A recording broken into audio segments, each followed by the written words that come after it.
theme this year. And what's a beautiful thing about the themes for us in the All African People's Revolutionary Party is the power of unity. Because it's beautiful to be able to see this theme in Dar es Salaam, to see this theme in London, to see this theme in Chicago, in DC, in Atlanta, in Oakland, wherever we're organizing to see this theme, and even to see brothers and sisters, because I've been communicating a lot with our brothers and sisters in Azania, South Africa, and they have been pushing the same theme and pushing Thomas Sankara. And so it shows that the power of unity, organized unity, is really possible. And if we coordinate our action and our thought, there's no limits to what we can really do in terms of our liberation. So I wanted to just greet everyone and ask for a call and response. Viva for the African Revolution. Viva! Viva! Viva to PAIGC! Viva! Viva to the APRP and the AWRU! Viva!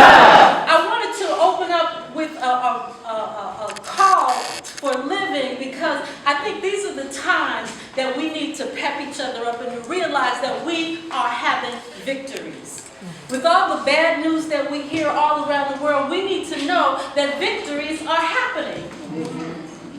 It's amazing how much they talk about and talk down about Africa.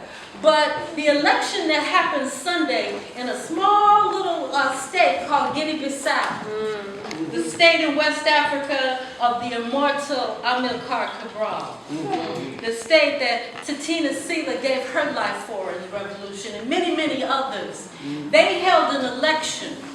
And the PAIGC was the party that brought Guinea-Bissau to independence. They fought for independence. They fought armed struggle for independence. And they were able to be victorious. And there has been struggle in terms of the imperialists wanting to take that independence. Like we hear in Ghana, like we hear all over, where the imperialists want to steal the resources of our people. They stole the human resources, and they're stealing the material resources. But we were victorious. Why? Because of organized revolutionary action. The masses of the people fought for their independence, and many of those warriors, many of those veterans are still around. And they taught their children, and they shared it with their grandchildren. And so thousands remember when they were independent, and they are fighting for that independence today. And so for them, they organized relentlessly in the countryside and in the cities, and they were able to get 60% of the vote. So let's give a big round of applause for the people.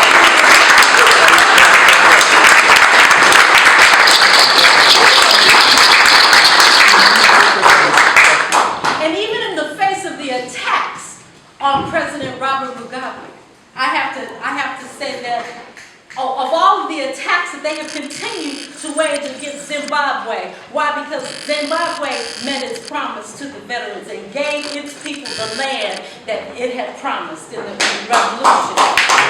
And today he is chairing of the organization.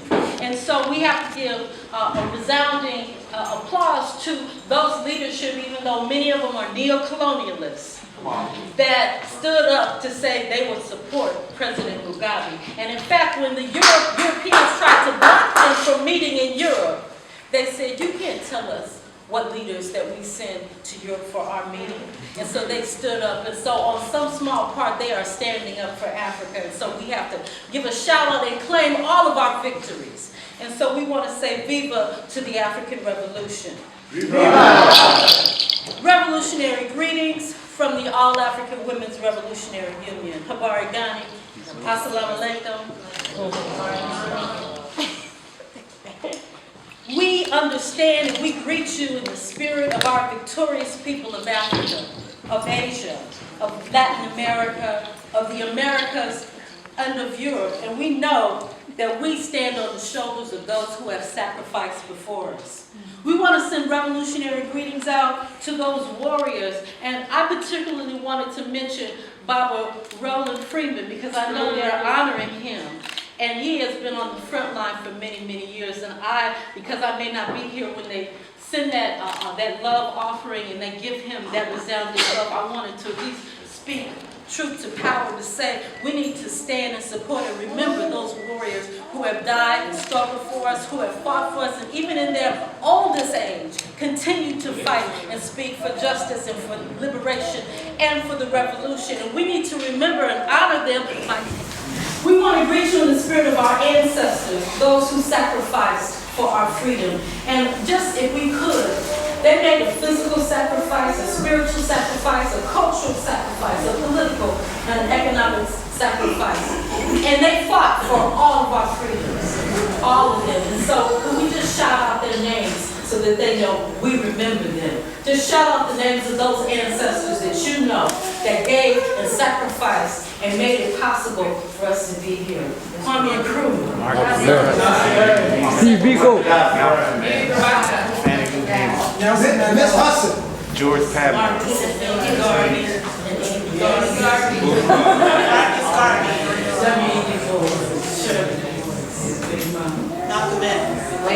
Thomas Sankara. George Jackson. Prescott. Major Evans.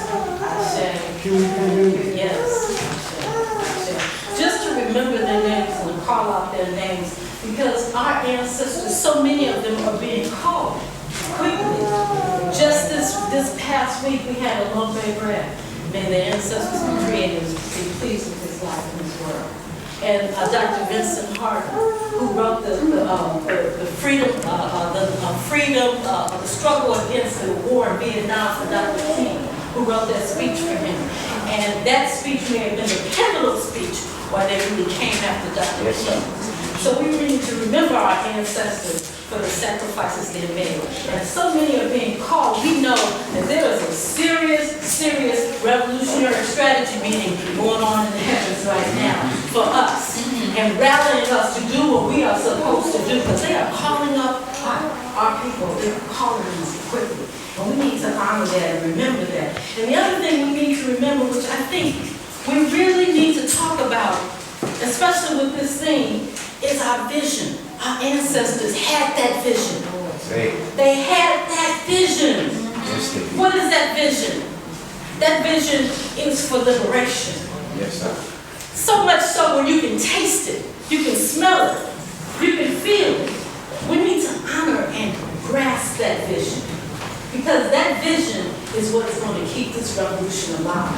And we're going to be allowed, not in this generation, maybe not in the next, but we'll be able to realize that vision if we hold tight to it. And we make it more specific and more tangible. So we need to hold on to that vision that our ancestors had and that those elders had for us. And we need to make sure that we honor them by doing the work. I greet you as a member of the Central Committee of the All-African People's Revolutionary Party and the All-African Women's Revolutionary Union during this African Liberation Day in 2014. We have shared all of the places in the world where African liberation is being celebrated, and we give thanks to all of those organizations, to our alliances, to our brother and sister organizations, to our African United Front organization, for their well wishes and for their willingness to continue this struggle with us, to continue this movement with us. Today, we are in unity. May this unity resonate throughout the year as we strategize collectively for our victory in this war. And we are at war, brothers and sisters. Yes. Can I say it again? We are at war? Yes, we are. You know, Senator Michelle once said, why is it that we have to go to war? It is because our people want to be free. And they ain't giving freedom away. They're not releasing those resources. They are perpetrating such a serious onslaught on our people, both on a physical level and on a psychological level. And so we need to realize that the war is on our fronts. So how can we be victorious? African women, this call is for you and for our community. We are the power of the movement. Can I repeat that? Please. We are the power of the movement. Yes, sir. African women are the core, the center of our societies, of our families, of the feminine principle of truth, justice, the balance and harmony of life. For the majority of living things, all life passes through us. Why is this not logical then, that to save ourselves, our beloved Mother Africa, to save, for that matter of fact, all of humanity, should it not also be understood that the core of our struggle must be centered? Its core must be the dynamic energy of the feminine principle, and the woman is at the core, central to any and all revolutions. Yes, sir. There can be no revolution without the women in the forefront. That's right. Yeah.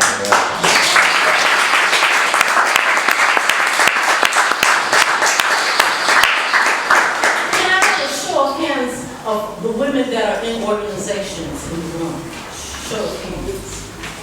Can we give these sisters a salute?